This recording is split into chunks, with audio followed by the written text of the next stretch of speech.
हवाई जहाज 10,000 मीटर की ऊंचाई पर उड़ रहा था, लेकिन कॉकपिट में कोई नहीं था। यहाँ तक कि पैसेंजर्स भी बेहोश थे। आखिर इस प्लेन के साथ हुआ क्या था? 14 अगस्त 2005 की सुबह 9:07 बजे सन एयरलाइंस का एक बोइंग 737 115 यात्रियों और 6 क्रू मेंबर्स को लेकर साइप्रस इंटरनेशनल एयरपोर्ट से उड़ा। इसका डेस्टिनेशन था प्राग, चेक रिपब्लिक। कैप्टन अरुण, जो 19,000 फ्लाइट आवर्स का अनुभव रखते थे, इस विमान का संचालन कर रहे थे। लेकिन उड़ान भरने के सिर्फ 8 मिनट बाद ही प्लेन में बार बार टेक ऑफ वार्निंग और एयर कंडीशनिंग सिस्टम से जुड़ी चेतावनी आने लगी। अनुभव के दम पर कैप्टन अरुण ने समस्या को एयर कंडीशनिंग का फॉल्ट मान लिया और को पायलट संजय को सिस्टम रीस्टार्ट करने के लिए कहा। कई कोशिशों के बावजूद अलार्म बंद नहीं हुआ। इस बीच जमीन पर मौजूद इंजीनियर ने तुरंत रेडियो पर मैसेज भेजा।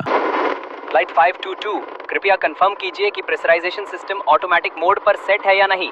लेकिन कैप्टन अरुण ने जवाब नहीं दिया। उल्टा उन्होंने घबराकर एयर कंडीशनिंग सिस्टम का लोकेशन पूछ लिया। कुछ ही मिनट बाद रेडियो सिग्नल पूरी तरह बंद हो गया। विमान लगातार चढ़ता गया और ऑटोमेटिक क्रूज मोड पर चला गया। साइप्रस एयरपोर्ट ने तुरंत यह असामान्यता एथेंस, ग्रीस को रिपोर्ट की। रडार पर साफ दिख रहा था कि विमान एथेंस के आसमान में बार बार चक्कर लगा रहा था, लेकिन कैप्टन से कोई संपर्क नहीं हो पा रहा था। 9/11 की घटना के बाद की सतर्कता को देखते हुए ग्रीक सरकार ने तुरंत 2 F-16 फाइटर जेट्स को जांच के लिए भेजा। पायलट्स ने जब खिड़की से अंदर झांका तो दृश्य दिल दहला देने वाला था। 100 से ज्यादा यात्री ऑक्सीजन मास्क लगाए हुए बेहोश पड़े थे। को पायलट कंट्रोल टनल पर झुके हुए थे और कैप्टन का कोई अता पता नहीं था। तभी नीली शर्ट पहने एक यूनिफॉर्मधारी शख्स हाथ में ऑक्सीजन सिलेंडर लेकर कॉकपिट में दाखिल हुआ और कैप्टन की सीट पर बैठ गया। उसने प्लेन को बचाने की कोशिश की, लेकिन हालात उसके बस में नहीं थे। जैसे ही दायां इंजन बंद हुआ, प्लेन की स्पीड तेजी से गिरने लगी। उसने पूरी कोशिश की, लेकिन विमान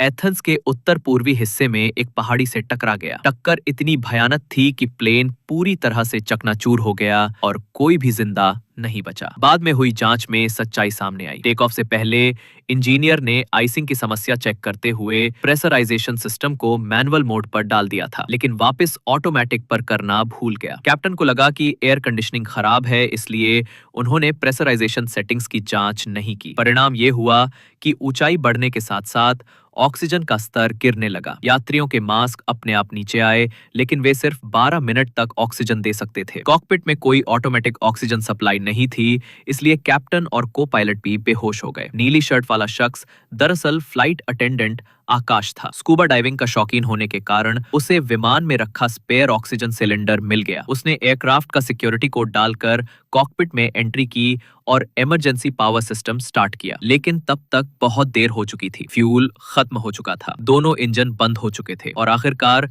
ऑक्सीजन की कमी से आकाश भी बेहोश हो गया। उसके रेडियो कॉल्स भी एथेंस एयरपोर्ट तक नहीं पहुंच पाए। जोरदार धमाके के साथ विमान जमीन से टकराया। आकाश की कोशिशों के बावजूद इस विमान की नियति नहीं बदली और ये हादसा एक दर्दनाक त्रासदी बन गया। ऐसी ही और सच्ची और रोमांचक कहानियों के लिए ट्विस्ट टेल्स को सब्सक्राइब करना मत भूलिए।